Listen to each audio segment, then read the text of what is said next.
Começar a gravar aqui, tá? E começar a nossa aula do dia de hoje. Com relação às aulas anteriores, galera, alguma dúvida, algo que não tenha ficado claro? Tudo tranquilo. Tranquilo. Beleza. A atividade assíncrona de vocês, eu já disponibilizei a correção, tá? Vocês conseguem acessar a correção via Google Classroom de vocês. Lá tem as informações da avaliação da atividade. Em caso de dúvida, vocês podem me escrever por lá mesmo. E aí a gente vai conversando sobre a correção por esse meio, tá? Uma forma boa de comunicação, porque a mensagem fica lá restrita entre professor e aluno, eu acho bem interessante lá esse meio de correção. Passando para a aula de hoje, nosso assunto vai ser a parte de reatores ideais e reatores industriais, tá? Eu vou seguir exatamente a mesma estrutura da aula passada. Eu vou comentar hoje com vocês sobre as aulas 4 e 5, ambas já estão disponíveis no SIGA de vocês, vocês conseguem olhar lá no SIGA que já está disponibilizado tanto a aula 4, seu PDF correspondente, quanto a aula 5, seu PDF correspondente.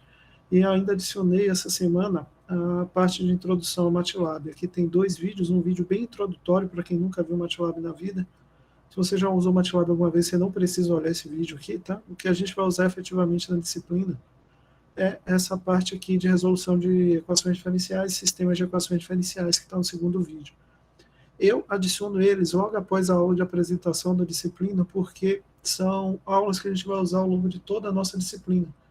Então, eu prefiro deixá-los disponíveis naquela parte inicial ali, para que vocês sempre tenham acesso quando vocês tiverem alguma dúvida em relação ao desenvolvimento de alguma atividade. Iniciando a aula, essa parte aí do conteúdo de reatores ideais, aqui o nosso objetivo é basicamente descrever as estruturas teóricas utilizadas no desenvolvimento desse tipo de estrutura, desse tipo de reator, né, como é que eles surgiram, como é que eles foram criados. O primeiro tópico de interesse aqui que a gente precisa estudar de respeito à definição, né, o que que define um reator ideal e o que é que define um reator não ideal, o que é que a gente tem de igual entre eles, o que é que a gente tem de diferente entre eles. Os dois são reatores, ou seja, os dois serão utilizados como recipientes para conter e operacionalizar reações químicas. A diferença entre um reator ideal e não ideal é a parte de modelo, a parte de modelagem. Os reatores ideais, a gente vai ter sempre um modelo matemático específico que foi desenvolvido a partir de condições específicas do reator e do processo, e para o qual a gente vai conseguir estruturar o equacionamento necessário, né, para reproduzir aquilo que a gente está observando dentro do reator. Os reatores não ideais, por sua vez, eles não têm uma modelagem matemática específica, então a gente precisa desenvolver um modelo característico que vai ser uma função de alguma peculiaridade ou de alguma função de estrutura do nosso reator. Isso pode incluir desde alguma característica de agitação diferente empregada nesse reator até as características mais específicas, como, por exemplo, as estruturas da transferência de massa entre reagente e catalisador, que é uma parte estrutural aí que a gente vê lá no final da disciplina na unidade 3. Então, basicamente essa é a diferença. O ideal, a gente vai ter um modelo matemático que representa ele bem, vai representar uma ampla gama de reatores, e os não ideais a gente vai ter que vai precisar, né, de construir um modelo matemático específico para sua representação. Quando a gente fala em classificação, a gente conversou bastante sobre isso na outra aula, né? A gente tem a classificação de modo de operação em descontínuo, contínuo e semicontínuo. Quanto ao tipo de reação, eles são classificados como catalíticos e não catalíticos. Quanto ao número de fases, ele pode ser homogêneo ou heterogêneo. E chegamos à parte de geometria do reator, que é a principal subdivisão, a subdivisão que a gente vai utilizar aqui com mais recorrência na disciplina, por isso que ela está definida aqui como classificação mais utilizada. Quanto à geometria, os nossos reatores eles são basicamente subdivididos em 2 tópicos, como tubular e como perfeitamente agitado. Dentro dos perfeitamente agitados, a gente tem os reatores continuamente agitados, que são os CSTR, os batelada, que são aí outro tipo de reator ideal, os reatores semicontínuos, e dentro dos reatores tubulares, a gente tem aqui mais 3 subclassificações, tá? Como os reatores tubulares de fase homogênea, ou seja, que a gente não tem presença de catalisador, e a gente tem 2 subtipos que são de fase heterogênea, que são aí relacionados com o uso de catalisador sólido, que são os reatores de leito fixo e os reatores de leito móvel. A diferença entre eles é a possibilidade de deslocamento de leito ao longo da reação. Como o próprio nome diz, o de leito fixo a gente tem as partículas de catalisadores imobilizadas ao longo da operação, e o de leito móvel a gente tem essas partículas com a possibilidade de se moverem, né, junto com o escoamento ali do gás. Isso pode ocorrer tanto com um leito de arraste, conforme empregado, por exemplo, em alguns reatores com arraste de catalisador, como apenas uma suspensão, conforme acontece nos reatores de leito fluidizado. A gente vai estudar tudo isso com mais detalhes ainda na disciplina, é só uma introdução aí bem básica para vocês. Então, basicamente, a gente tem três grandes tipos de reatores ideais. Os reatores do tipo batelada, que são esses reatores que estão aqui. Como característica principal desses reatores, o que é que a gente tem? A gente vai ter uma composição uniforme em todos os pontos do reator, né? Ou seja, se eu tomar uma alíquota nesse ponto aqui em cima ou nesse ponto aqui embaixo, eu possuo exatamente a mesma composição, mas essa composição ela sofre uma alteração em relação à variável tempo. Isso significa dizer, na prática, o quê? Que eu vou ter uma equação matemática que representa esse reator, que de alguma forma vai correlacionar uma variação da composição com o tempo, né? Então a gente já tem uma primeira resposta aqui sobre o equacionamento desse tipo de reator. Passando para os reatores que não estão aqui, né, que estão, na realidade, em regime estacionário, né? A gente tem dois tipos de reatores operando em regime em estado estacionário, que seriam o reator tubular e o reator de mistura perfeita. O que é que a gente tem no reator tubular? A gente vai ter um fluido que vai passar por esse reator aqui, ele vai escoar, né, ao longo desse reator, ao longo de todo o comprimento desse tubo, sem que ocorra perfil de antecipação ou retardo de mistura. A gente vai estudar esses efeitos aí na disciplina de antecipação e retardo de mistura, são efeitos responsáveis por não idealidade de escoamento, né? Mas aqui, nesse momento, a gente está assumindo que a gente tem um perfil plano de velocidade, ou seja, se eu pegar esse corte que eu fiz aqui no tubo, todas as partículas presentes no interior do tubo estão se movendo exatamente com a mesma velocidade. Isso é verdade? Não. Estou contando uma mentira aqui para vocês, é a primeira mentira que eu estou contando na disciplina. Vou contar algumas, tá? Mas o que é que acontece, como vocês já sabem, né? As partículas que se movem na região mais próxima das paredes do tubo, elas sempre vão ter a tendência de sofrer um escoamento com uma velocidade menor. Por quê? Porque ela tem uma possibilidade de encontro, contato, fricção e arraste muito maior nessa região próxima da parede do tubo do que na região central. Então, na realidade, o que a gente observa nesse tipo de escoamento é um perfil parabólico de velocidade, não um perfil linear, né? É a observação clássica para esse tipo de problema. Então, assumir esse perfil plano de velocidade vai possibilitar o quê? Ele possibilita que a gente considere que a composição é constante nesse corte de seção transversal que eu estou tomando aqui. Ou seja, todas as partículas que estão se movendo dentro desse corte que eu tomei aqui no tubo possuem exatamente a mesma composição. Isso simplifica o nosso problema, porque a gente não vai ter nem distribuições axiais nem radiais de composição, o que na prática não é bem uma verdade. A gente sabe que isso aqui pode acontecer, mas a gente precisa assumir alguma coisa para desenvolver o modelo ideal, que é o modelo do reator tubular, e é isso que a gente está assumindo. E todas as partículas se movem com a mesma velocidade, logicamente, por possuírem a mesma velocidade, possuem a mesma composição. Para o reator de mistura perfeita, o que é que a gente está assumindo, mais uma vez? Que a composição é igual em cada um dos pontos do interior do reator e que essa composição é exatamente igual à composição do fluido que está saindo aqui do meu reator. Ou seja, a mistura reacional, ao entrar no meu reator, ela assume uma composição e essa composição é exatamente igual à composição de saída. Mais uma vez, isso é uma consideração muito forte, tá? Isso na prática vai acontecer? Não. A segunda mentira que eu estou contando para vocês na disciplina. Em reatores de escala industrial, isso aqui não vai acontecer, até porque a gente tem aqui, né, em um reator com essa estrutura, a gente teria uma canalização muito forte, a gente teria uma tendência de tempo de residência muito pequena para algumas partículas, o que impediria automaticamente que ela assumisse a composição do todo aqui que está presente no vaso. Mas, mais uma vez, precisamos assumir alguma coisa, é isso que a gente está assumindo. Para construir esse modelo ideal, estamos assumindo que a mistura reacional, ao adentrar nesse vaso, ela assume uma composição que é exatamente igual à composição de saída. Com base nessas características, né, dos três reatores ideais, vamos ver, então, como a gente tem, né, estruturas de operacionalização de cada um desses tipos, começando pelo reator batelada. O reator batelada também é chamado de reator BSTR, isso aqui vem na nomenclatura em inglês desse reator, né, que é o Backed Started Tank Reactor. Esses reatores eles são sempre associados com o uso em operações de pequena escala. Eu não gosto de generalizar essa informação.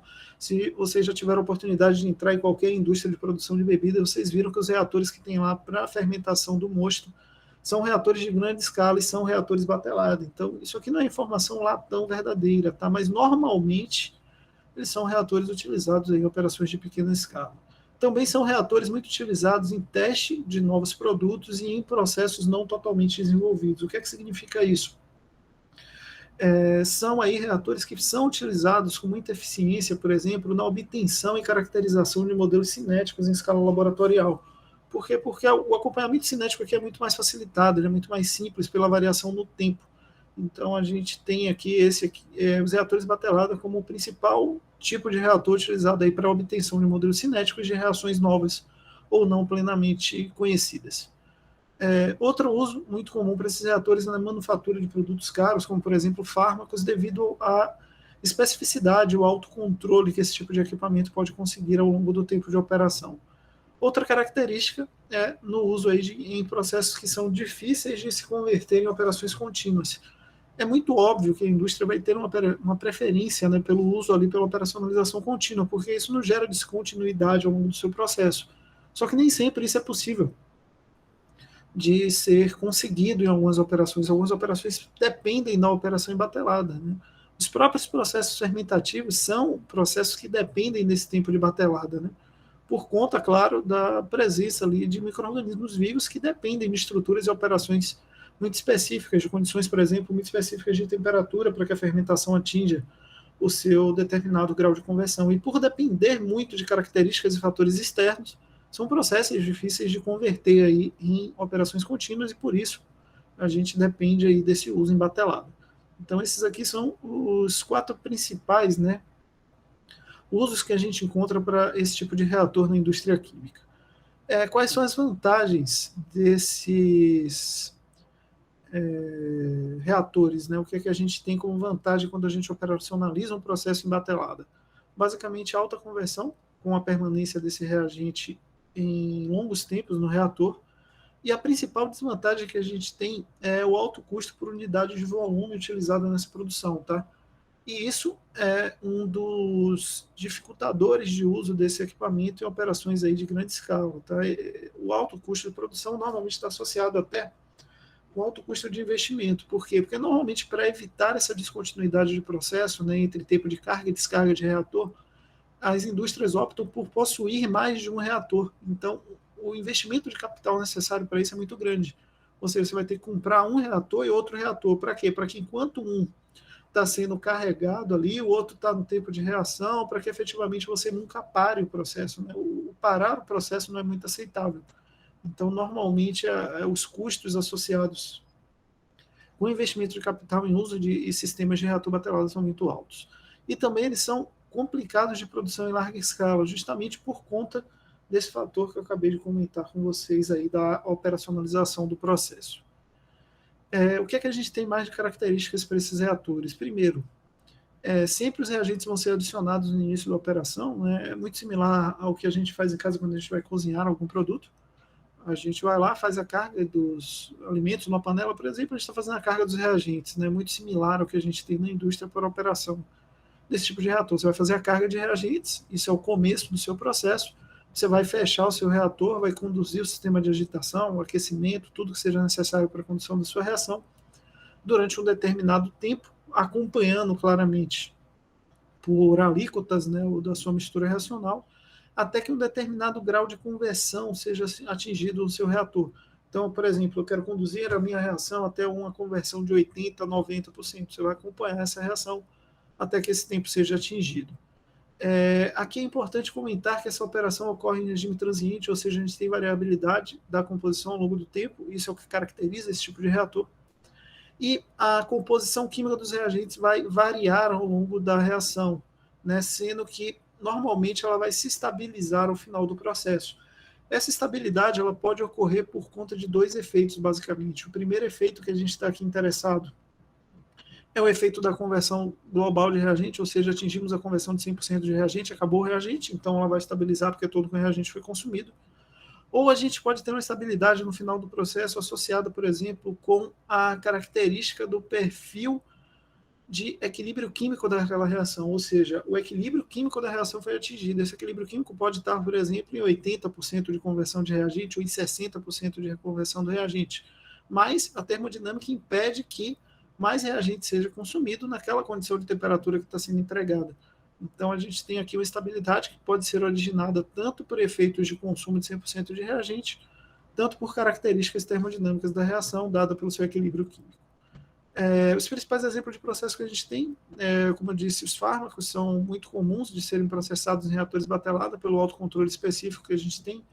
A indústria de corantes também costuma utilizar reatores desse tipo, a indústria de cerveja também costuma utilizar bastante reatores batelada.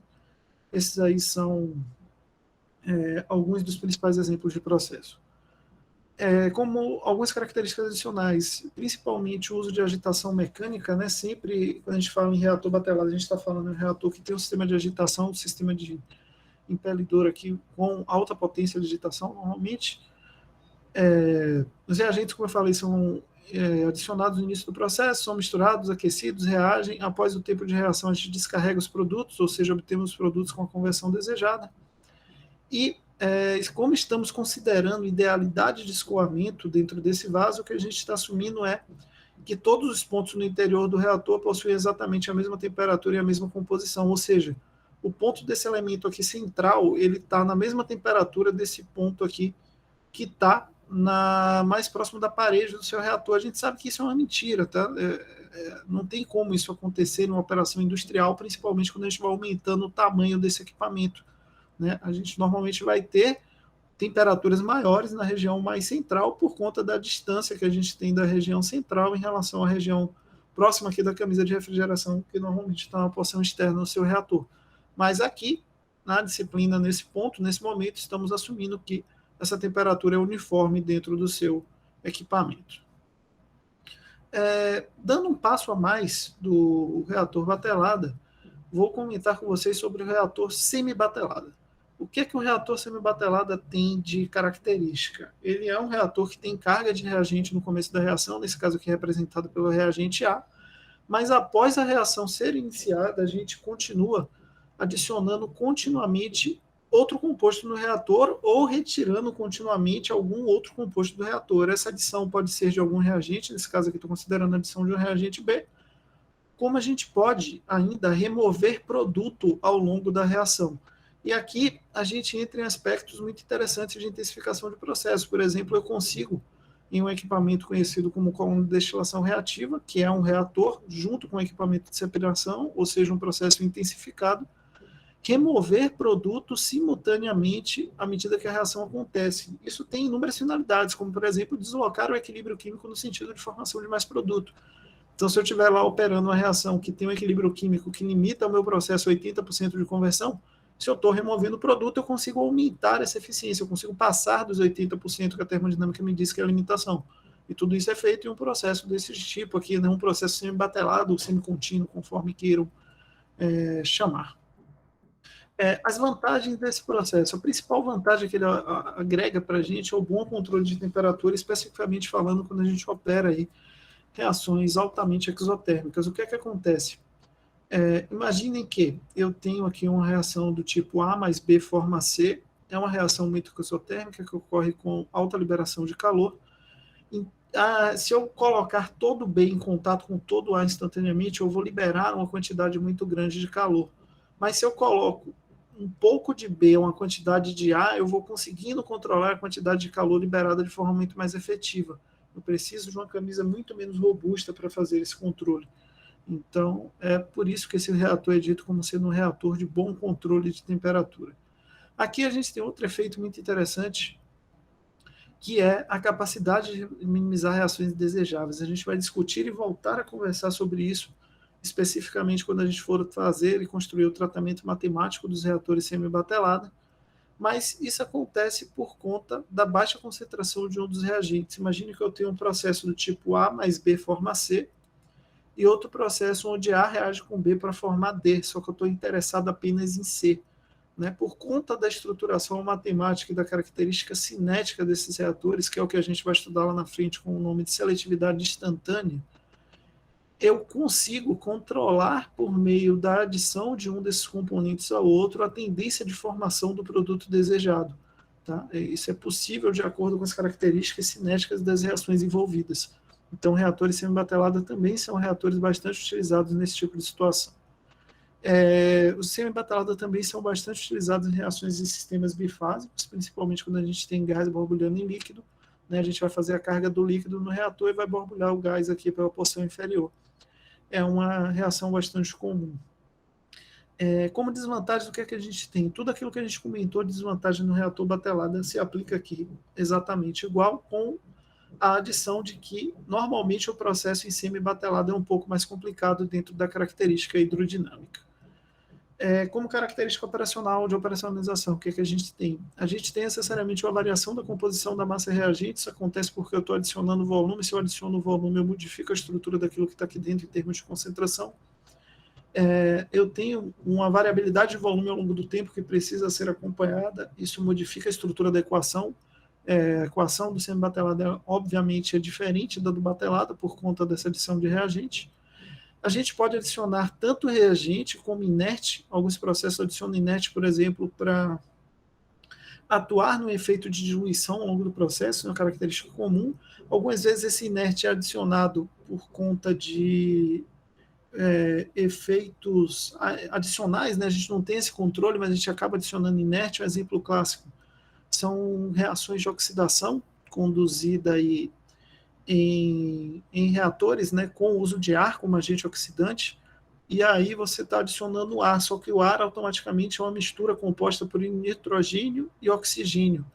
Então, essa parcela de nitrogênio entra como inerte por consequência do uso do oxigênio, né, que você está tirando ali do ar. Então, você está adicionando efetivamente um reagente, que é o oxigênio, mas por consequência você acaba adicionando um inerte, o que acaba por complicar aí a sua operação e você precisa ter esse controle.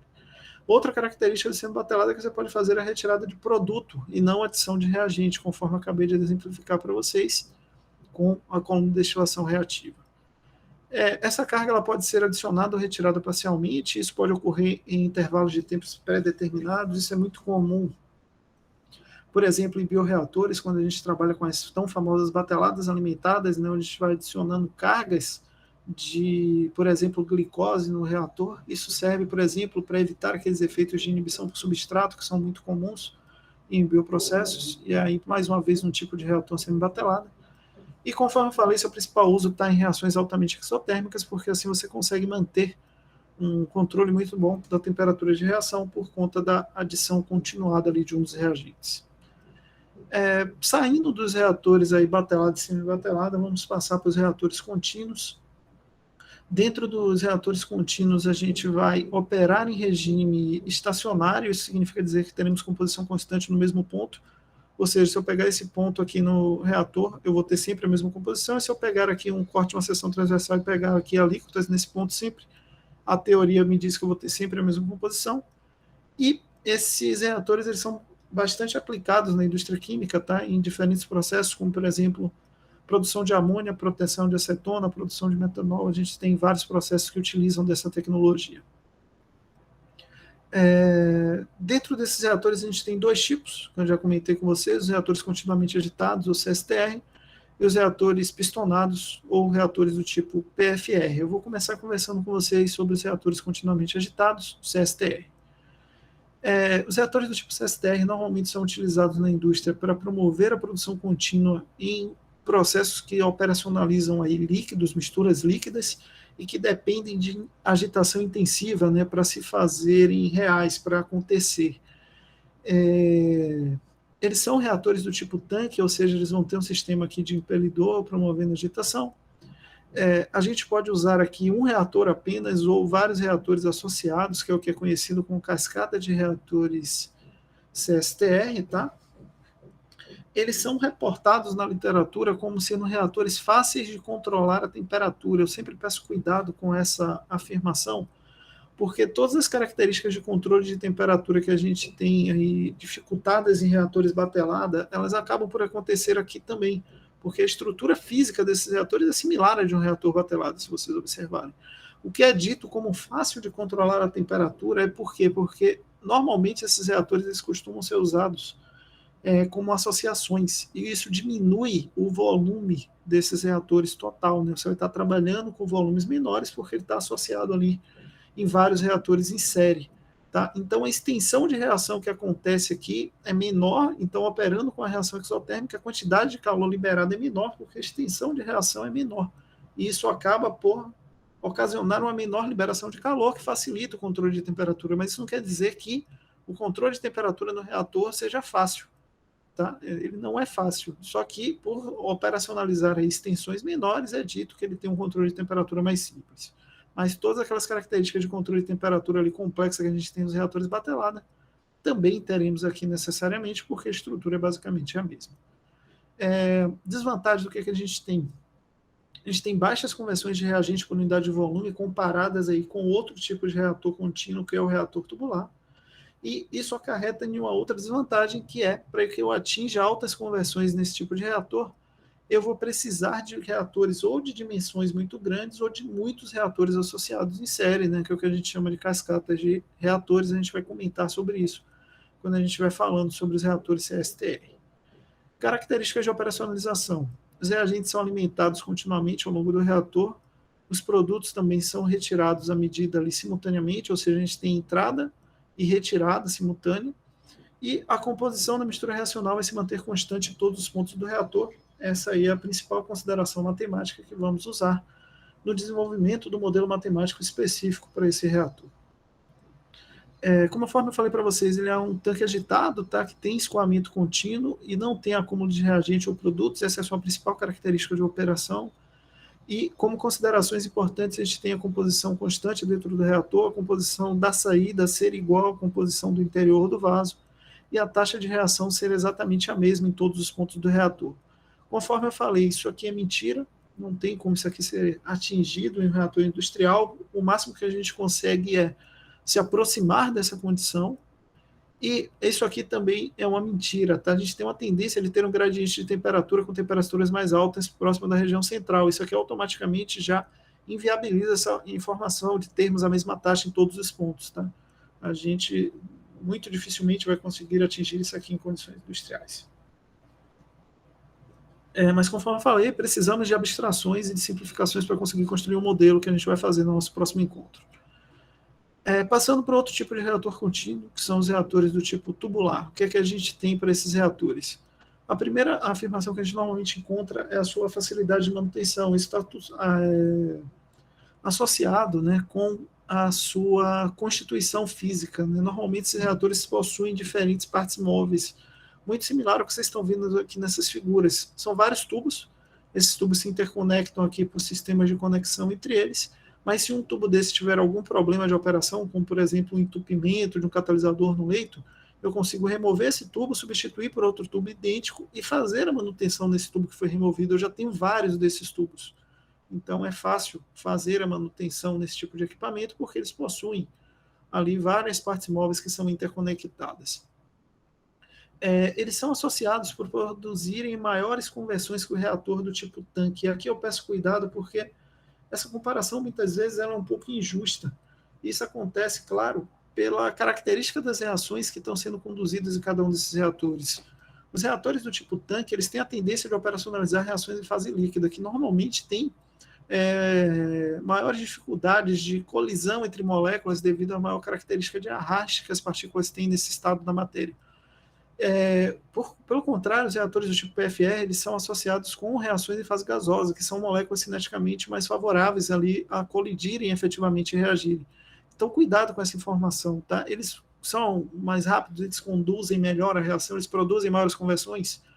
Sim, né? Desde que a gente compare ali reações com essa diferença de distinção característica entre elas. Né? Estou falando de reações gasosas comparadas com reações em fase líquida.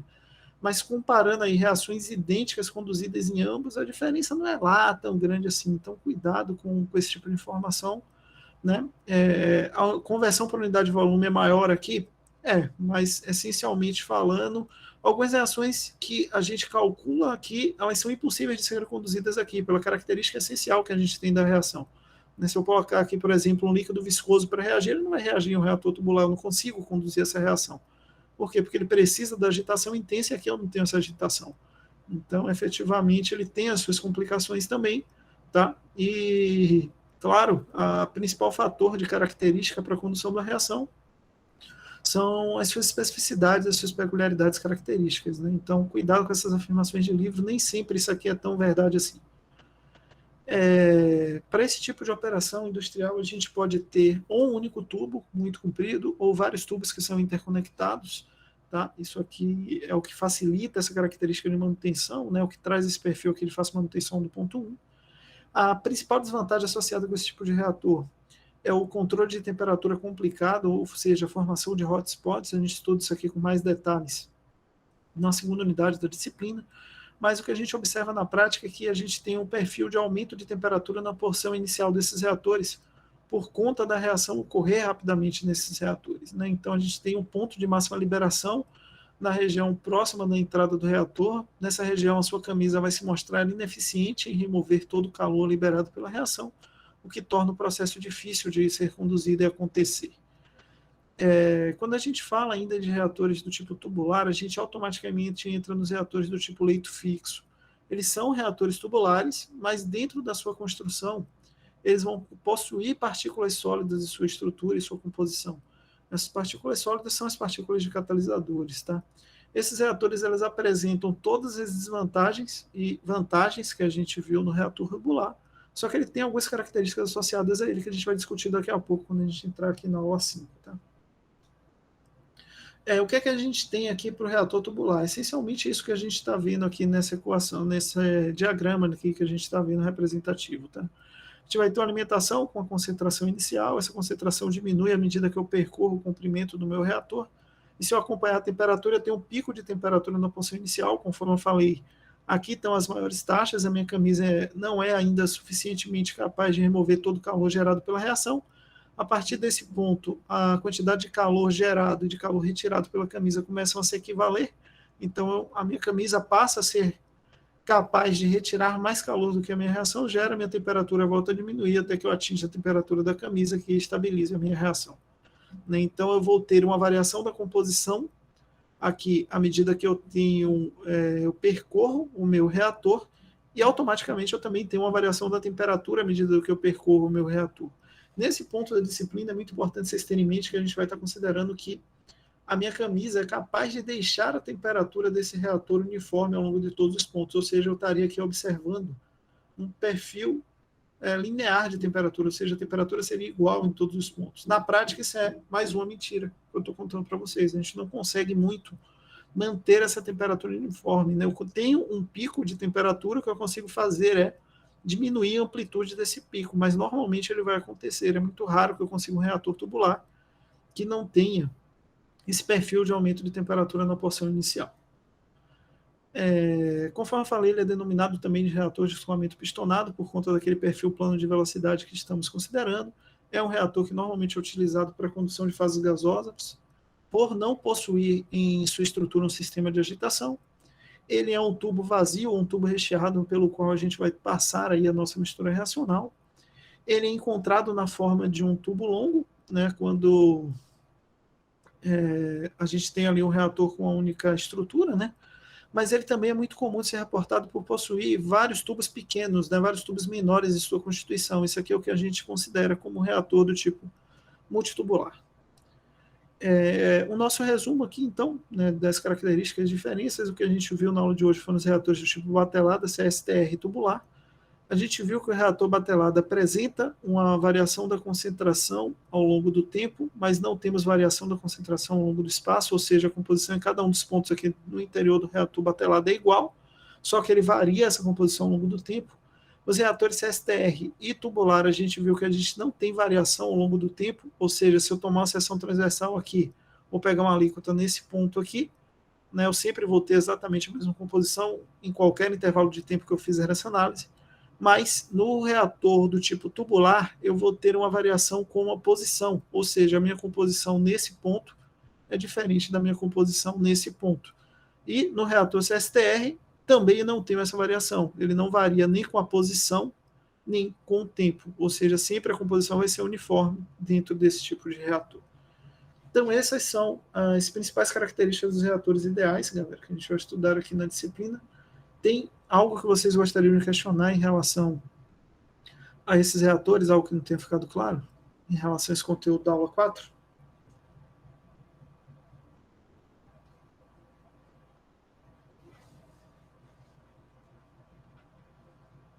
Acho que tudo certo, professor. Tudo tranquilo, então? A atividade assíncrona que está disponível para vocês já no Google Classroom diz respeito ao conteúdo dessa aula. Até eu pedi uma tabela que vocês incluam nessa tabela as principais características estruturais e operacionais dos reatores ideais, né, que estudamos nessa última aula nossa, que é essa aula 4. Tá? Então, o que é que vocês vão incluir aqui? O reator batelado, CSTR tubular. Não estou pedindo as características dos reatores industriais, que a gente vai ver agora aqui na aula 5. Tá?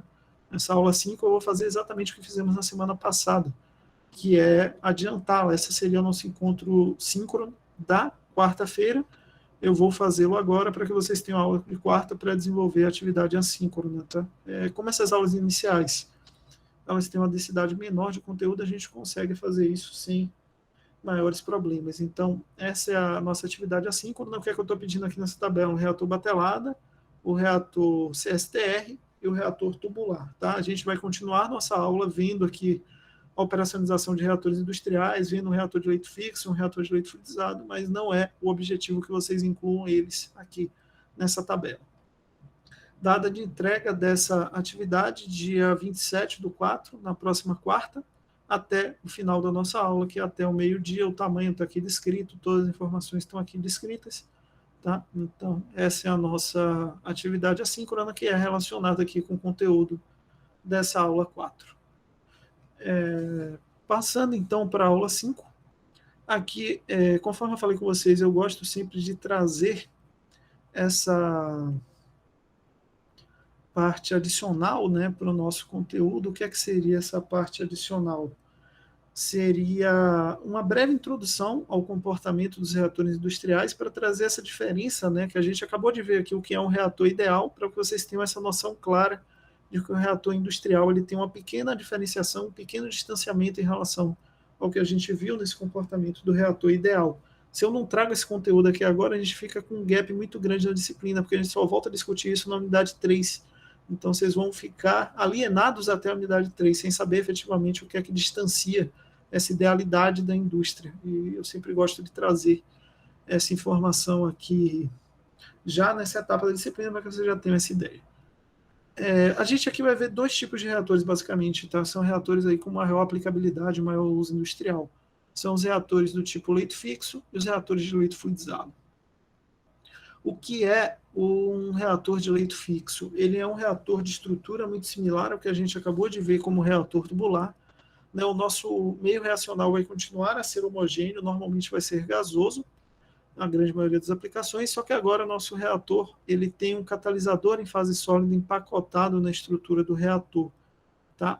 Se vocês já fizeram a disciplina de laboratório 2, o equipamento de leito fixo ele ainda não está funcionando, mas ele fica justamente ao lado daquelas duas práticas de leito fluidizado. Vocês fazem um leito fluidizado do tipo gás sólido, um leito fluidizado do tipo líquido sólido, e ao lado a gente tem um equipamento que é o equipamento de leito fixo. Qual a diferença entre eles? Se vocês lembrarem, a gente tem a coluna recheada da base até o topo. Isso é o que define o leito fixo. Tá? A gente vai ter um recheio de catalisador ao longo de todo o comprimento do nosso tubo.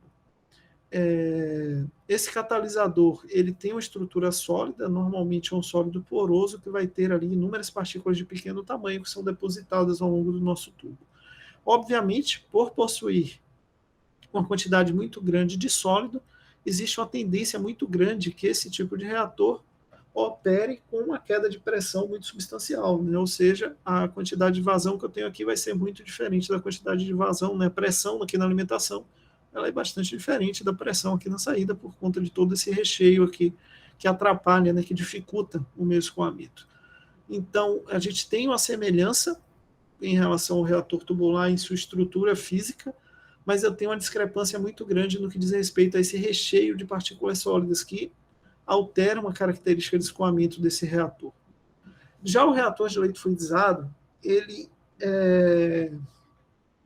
tem uma operação ali similar ao do reator de leito fixo, mas ao mesmo tempo que é similar, ela é bastante diferente. Por que ela é diferente? Primeiro que aqui o nosso tubo ele é operacionalizado em posição verticalizada, isso garante que as minhas partículas sólidas consigam se manter em suspensão pelo arraste do fluido aqui, que é alimentado normalmente pela porção inferior. E esse fluxo ascendente do gás é o que garante a suspensão dessas partículas. E, obviamente, essas partículas que eu estou querendo aqui, que eu estou suspendendo, elas têm uma característica que é, em sua essência, diferente das partículas empregadas no reator de leito fixo. Normalmente, elas necessitam ter um diâmetro, um tamanho de partícula inferior ao que normalmente é empregado nos reatores de leito fixo. Isso é necessário por quê? Porque eu preciso mantê-las suspensas, eu preciso que a minha vazão de gás seja suficientemente forte para garantir isso. Então, é por conta disso que eu tenho essa variabilidade de tamanho de partícula.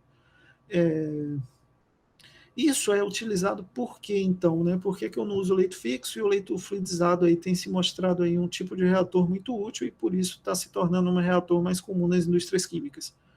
Basicamente porque essa suspensão garante uma excelente transferência de massa entre a partícula de catalisador, que é o núcleo sólido que está aqui suspenso, e o reagente que está garantindo que essa suspensão de partícula. Então, eu consigo uma maior eficiência por unidade de massa de catalisador empregada ali nesse reator.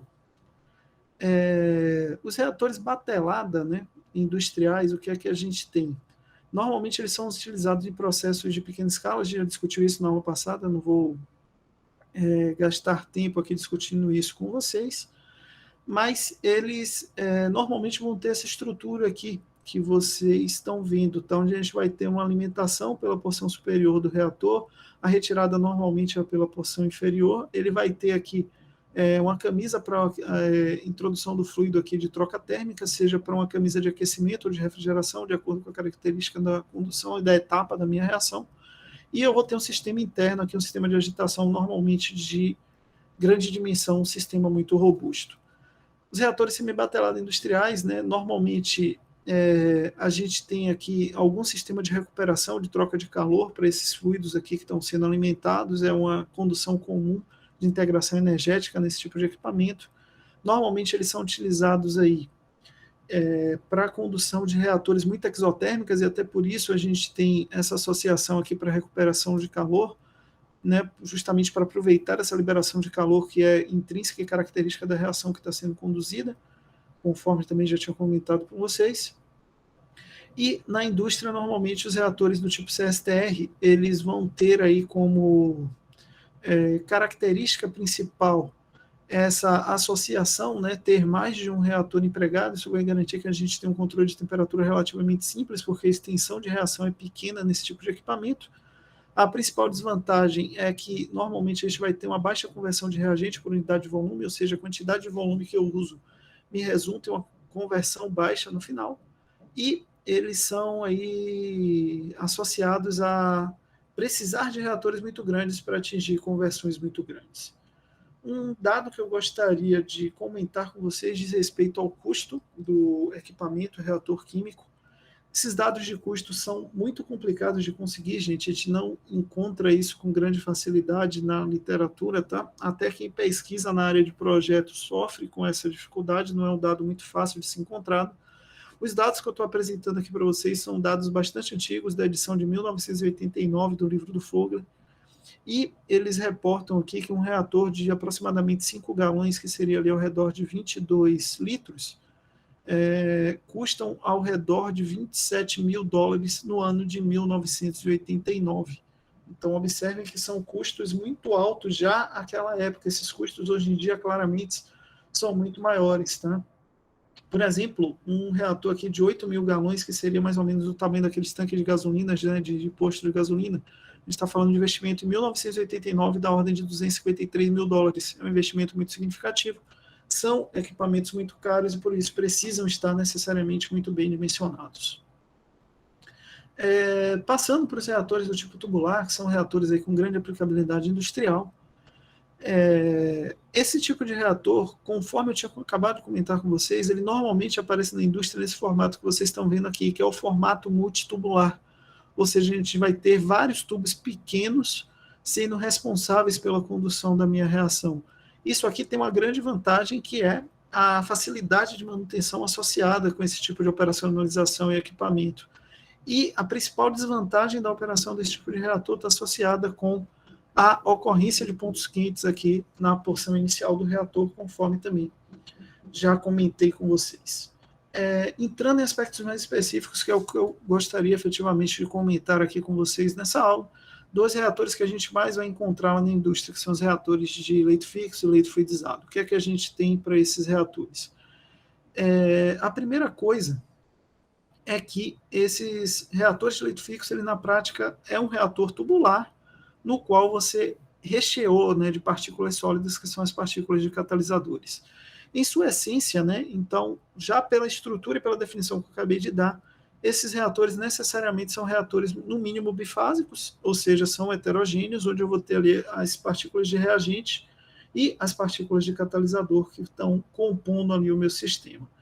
Dessa forma, toda aquela dificuldade de controle de temperatura que a gente discutiu ao longo da implementação dos reatores tubulares, dos reatores PFR, elas continuam aqui, só que agora elas estão um pouco pioradas. Por quê? Porque eu coloquei um fator adicional de troca térmica, que é a partícula de catalisador. Se vocês lembrarem lá de fenômeno de transporte 2, vocês lembram que cada sistemazinho que está trocando calor representa uma resistênciazinha, essa resistência é um impedimento adicional à troca térmica? Agora, cada partícula de catalisador é uma resistênciazinha daquela, representando mais um impedimento à transferência de calor e à troca térmica, ou seja, o processo de troca térmica aqui é ainda mais difícil e ainda mais complicado. Né? O que é que a gente tem de grande vantagem para a operacionalização desse tipo de equipamento? A eficiência de transferência de massa aqui é grande, de forma que eu consigo uma conversão muito elevada por cada grama de catalisador que eu estou empregando nessa transformação química. Então, a eficiência de transferência de massa aqui é muito grande e a eficiência de reação, em consequência, também vai ser muito grande. Os reatores de leito fluidizado, o que é que a gente tem? Ele está em um regime de escoamento que não é nem tubular e nem CSTR. Ou seja, para eu representar esses caras aqui matematicamente, eu necessariamente vou precisar desenvolver um modelo matemático, um modelo cinético, específico para sua representação. A principal vantagem que ele tem está relacionada ao controle de temperatura. Ele também é necessariamente heterogêneo, só que agora, observem que aquela resistência que eu acabei de comentar com vocês, ela é muito mais espaçada. Por quê? Porque eu percorro todo esse espaço até chegar na minha primeira partícula de catalisador, minha primeira partícula de sólido. Então, é muito mais simples a eficiência de troca térmica aqui dentro do que é em um reator de leito fixo, onde eu estou ali completamente empacotado de partículas sólidas. É um reator altamente utilizado na indústria, só que é um reator de montagem muito cara, que normalmente necessita de regeneração catalítica. O catalisador é altamente consumido, porque, obviamente, ele está ali trocando matéria muito rápido, né? Ele está ali sendo muito consumido, e essas são as suas principais desvantagens, tá? O alto custo de manutenção, montagem, e a necessidade de regeneração catalítica, de consumo muito rápido de catalisador, que normalmente acontece nesse tipo de indústria. Nesse tipo de reator, quer dizer. Só para apresentar para vocês um exemplo de uma reação industrial que opera aí com esse tipo de reator catalítico, vou apresentar para vocês o processo Sasol. O que é que esse processo aqui visa fazer?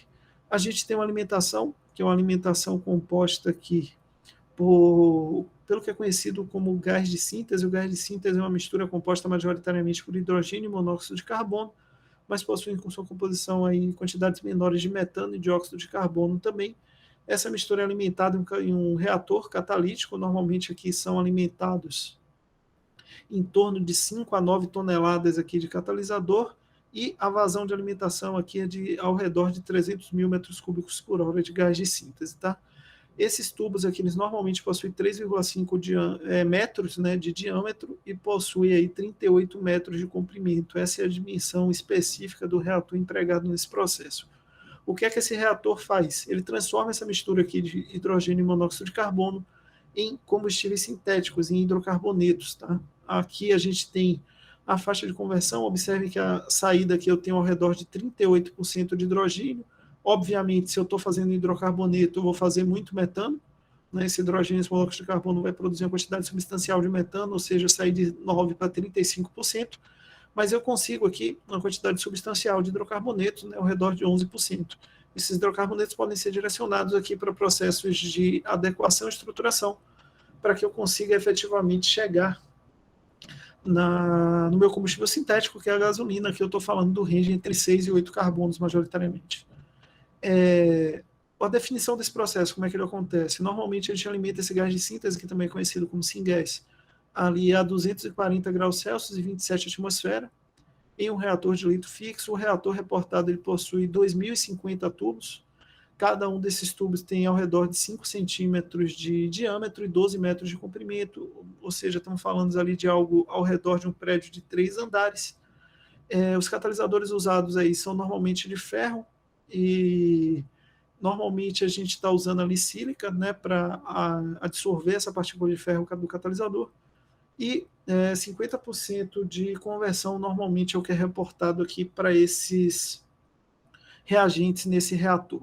Um detalhe, toda essa informação que eu estou passando aqui para vocês, ela foi disponibilizada pela própria empresa, pela empresa Sasol, no âmbito que a sua patente caiu, e hoje em dia a gente já sabe que não dá para fazer combustível sintético com essa condição de reação, tá? À medida que eles liberaram a patente, eles patentearam isso aqui, só que essa patente é inadequada à condução dessa reação. Como é que isso aqui é feito realmente na prática? A gente está falando de temperaturas aqui muito maiores, tá?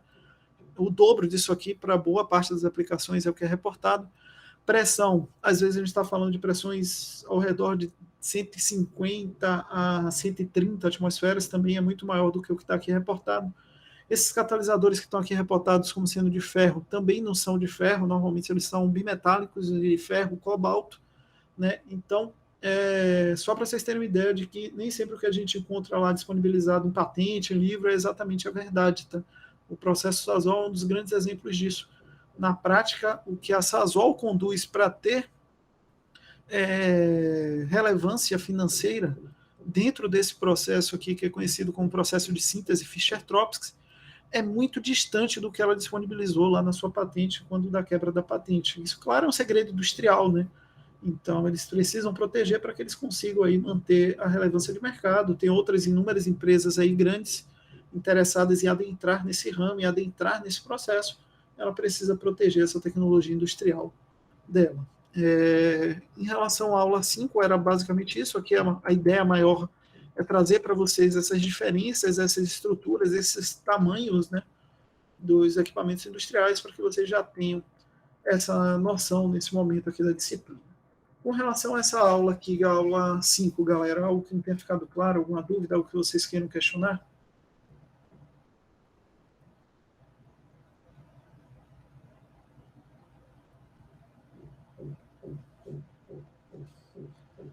Está tudo tranquilo, deixe-me encerrar aqui a gravação da aula.